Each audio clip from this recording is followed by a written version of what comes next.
So the Milwaukee Bucks just completed their 4-0 sweep of the Miami Heat in the first round of the Eastern Conference playoffs for the NBA. I'm a Miami Heat fan, so this series was really disastrous. I don't know how else you can describe it. It was depressing. It was hard to watch, frankly. The Heat had a lead here in Game 4, and just a massive third quarter run by Milwaukee where Miami could not score to save their lives. And Milwaukee basically kept going down unanswered, and they just pulled away.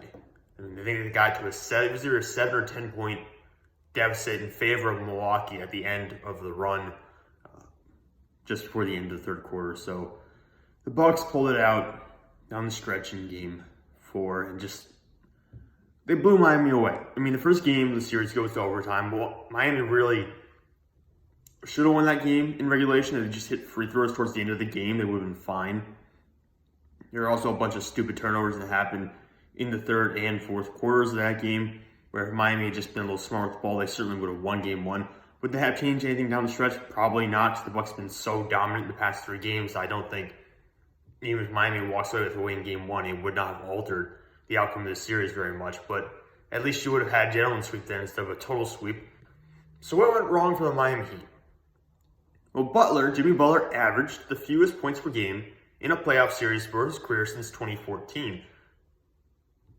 So he was really ineffective throughout these series. And if you watch the games, he's missing these close layups. And sometimes they get offensive rebounds and they score anyways, but he's missing these close shots. He's not performing as well at the line as maybe you would have hoped he would. And he's facilitating more. He's doing much more. He had a triple-double today. But it really doesn't mean squat that you get a triple-double when you're 4 for 15. And Jimmy Butler is already a guy who doesn't shoot the 3-ball a lot, so the scores he's getting are relatively inefficient compared to someone like, say, Bryn Forbes on the Milwaukee Bucks, who is nailing 3-pointers left and right. So it's difficult because I love Jimmy Butler. Jimmy Butler is one of my favorite players. He's tremendous defensively. He's going to be an All-NBA player this year, or he should be an All-NBA player this year, and should also be on the All-Defensive team as well. But this series was it was really hard to watch for him. It was not a good playoff run for Jimmy Butler whatsoever. And there's really no way to counter that. And like I said, this was the worst playoff series of his career since that 2014 playoff series when he wasn't even an All-Star at the time. He was a starter, yes. He became a starter that season full-time. But he was not an All-Star at that point. The jump really came the following year. So his worst playoff series since before he was even an All-Star. That's difficult to stomach coming off of how good he was in the playoffs last year. When we were talking about, the Miami Heat could have really made it a series with the Lakers if they were just healthy. They just had Goran Dragic and Bam Adebayo for the whole time. And then they come around and Miami does this. It was difficult to watch.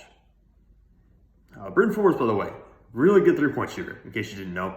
Established himself in San Antonio as a really great outside option and came into Milwaukee and certainly has made himself known in the playoffs here. He's probably going to get paid a hefty amount here in free agency at some point.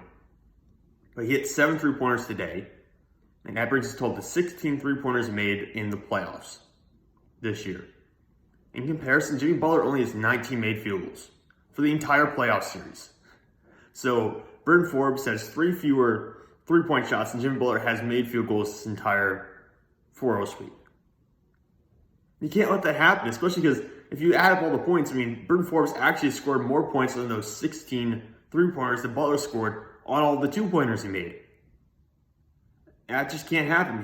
Butler is Miami's best player, and great, he does not have to be Miami's leading scorer every night, because you can have hot nights from Tyler Hero, which you didn't have this series, or Goran Dragic, which you really didn't have this series, or maybe even Bam, which, again, not something you saw much of this series, but Butler doesn't need to be the leading scorer.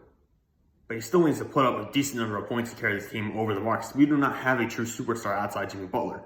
It's not like this is Brooklyn where if Kevin Durant has a bad night, James Harden can go get 40 or Kyrie can go get 40. That's not the case. Butler has to be consistent, and he has to be around that 20 point per game mark at the very least for Miami to have a shot against a team like Milwaukee. And he was not this series. So that's an issue for them. And also they could not stop Bryn Forbes. Just not being able to stop the 3-point shooting from Milwaukee, especially Forbes, absolutely killed them. Especially today, when they had a real opportunity to at least make this a respectable loss, a gentleman's sweep. Tyler Hero, so he had a very bad year this year, or a significant regression from this past year. and it carried over to the playoffs as well. He was 12 for 38, so about 31.58, 31.6% from the field during this playoff series.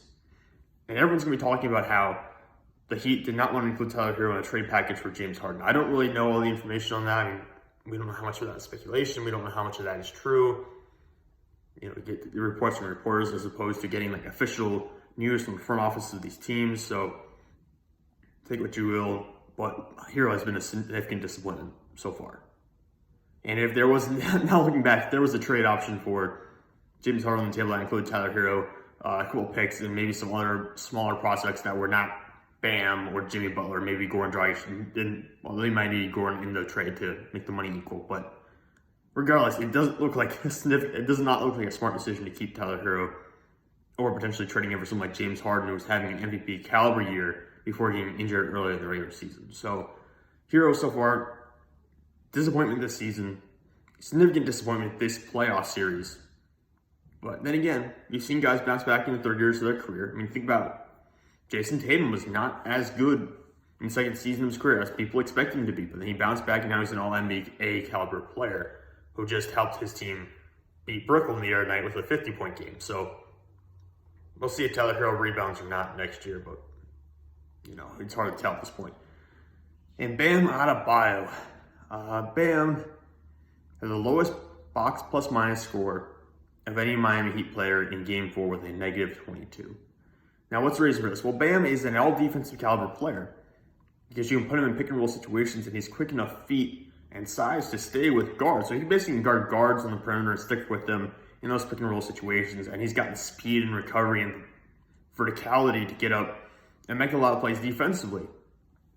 But against a team that has Brook Lopez and Giannis Antetokounmpo, he is severely undersized, and he is outmatched down low. There were points on offense where he looked like he was running scared from Brook Lopez and Giannis, where he was not taking shots where he had opportunities to shoot because he was afraid of getting blocked. And there were times where he was pulling up and shooting too early and making like these lame floaters because he was trying to avoid getting blocked as well. And they were clearly in his head at different points throughout the series. So you have to look at Bam and say, he needs to develop a better offensive game. Now, granted, he's already a very good passer for a center, but he's a little undersized and doesn't shoot from the outside. Not fantastic from the mid-range. He needs to really expand his offensive game if he's that afraid about getting blocked by larger centers or larger players. Because Milwaukee's not going anywhere. Giannis is still going to be there in the future. Brook Lopez is still going to be there. These teams are going to have size. Joel Embiid is going to be there in Philadelphia. So if you are Bam Adebayo, you need to work on expanding your game if you're that worried about handling these bigger guys in the paint, specifically on offense. When you talk about the rebounding and offensive rebound and second chance points, we can do all that some other time. I'm not really interested in talking about that today. Although I will mention 15 offensive rebounds from Milwaukee compared to only 8 for the Miami Heat today. Size does matter, and the Heat just don't have that significant force on the team, that guy who's that tall. I mean, Myers Leonard might have been that guy, but he was not playing significant minutes for this team. He was not a significant contributor to this team during the regular season. Of course, all the stuff that he created pretty much got what he deserved, got traded from the team. You knew it was going to happen. He wasn't really playing much of a significant role in the team anyways at the point in the season when he came out and did what he did. So, not so much you can do about that, but you do need to find size this offseason. The Heat, they have free agents. They're going to have, I think, close to a max spot in terms of how much money they're going to have available because Duncan Robinson's potentially a free agent. Kendrick Nunn is a restricted free agent. Goran Dragic is a free agent. Andre Iguodala is a free agent. You're going to have opportunities to move on from some of these guys. Now, granted, do you want to move on from guys like Kendrick Nunn? Do you want to move on from Goran Dragic? Depending on what it will cost to keep them, you certainly say yes in some situations and no in some other ones. And a guy like Duncan Robinson, who really did not impact the game today at all, but someone like Duncan Robinson who can shoot a 3-ball is perfect for modern NBA offenses. You probably want to keep that guy around. So it'll be interesting to see what they do here in this offseason, because they're going to have cap space and they're going to have to move on from some of these older players. I think it's definitely time to get rid of Andre Iguodala. He's just not helpful offensively for the most part. Even though today he was 2 or 3 from three-point land. But ordinarily he's not very helpful offensively. He's more of a defensive role player at this point. And Trevor Ariza, another guy who's up there in age, known for defense, not really an offensive driving force anymore. So you can't keep paying those guys because it's not what suits your team anymore. Right now, you are bad on defense. You are bad on offense in this series. You need to sit down, get some younger guys.